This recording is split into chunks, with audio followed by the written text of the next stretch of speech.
درود شریف. جی ہاں ناظرین، نبی پاک علیہ الصلوۃ والسلام پر کثرت سے درود پڑھنا، درود پڑھتے رہنا، یہ بھی نبی پاک کا حق ہے امت پر.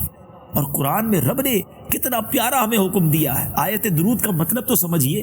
کوئی اور ایسا کام قرآن میں بتائیے تو صحیح جس میں رب نے یہ فرمایا ہو کہ اے مومنو یہ میں بھی کرتا ہوں اور تم بھی کرو.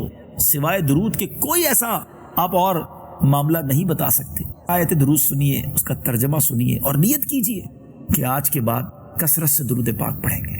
ان اللہ وملائکتہ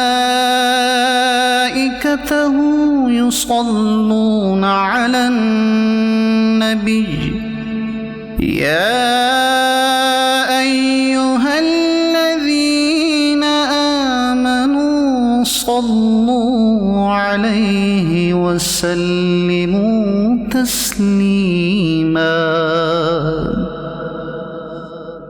بے شک اللہ اور اس کے فرشتے درود بھیجتے ہیں اس غیب بتانے والے نبی پر. اے ایمان والو ان پر درود اور خوب سلام بھیجو. ناظرین، آیت درود آپ نے سنی. درود پاک کے تو کتنے فضائل ہیں. نبی پاک علیہ الصلوۃ والسلام فرماتے ہیں جس کا مضمون ہے جو مجھ پر ایک بار درود پاک پڑھے اللہ تبارک و تعالیٰ اس پر 10 رحمتیں نازل فرماتا ہے، اس کے 10 گناہوں کو مٹا دیتا ہے، اس کے 10 درجات کو بلند فرماتا ہے. ایک درود اور اتنے فائدے. کتنی دیر لگتی ہے درود پاک میں؟ ذرا مل کے پڑھے نا. الصلاۃ والسلام علیک یا رسول اللہ. شاید 10-12 سیکنڈ. دنیا میں کیا کر سکتے ہیں ہم 10-12 سیکنڈ میں؟ مگر درود پڑھ کے اللہ کی رحمتیں آپ پر برسنا شروع ہو سکتی ہیں.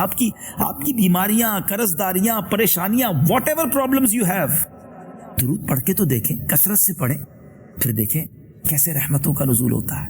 اور یہ حق ہے نبی پاک علیہ الصلوۃ والسلام کا کہ ان کا امتی ان پر درود بھیجے.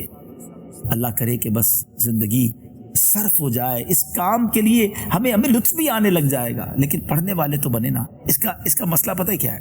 اس میں ہمیں کرنا کیا ہوگا؟ سوشل میڈیا سے اپنی کچھ جان چھڑائیے، فضول کاموں سے اپنے آپ کو بچائیے اور اس وقت کو اللہ اور اس کے رسول کے ذکر میں صرف کیجیے. یقین کریں بہترین استعمال ہے وقت کا، بہترین استعمال ہے زبان کا. اللہ مجھے بھی نصیب فرمائے، آپ کو بھی نصیب فرمائے. صلو علی الحبیب صلی اللہ تعالی علی محمد. مجھے اپنی اور ساری دنیا کے لوگوں کی اصلاح کی کوشش کرنی ہے انشاءاللہ.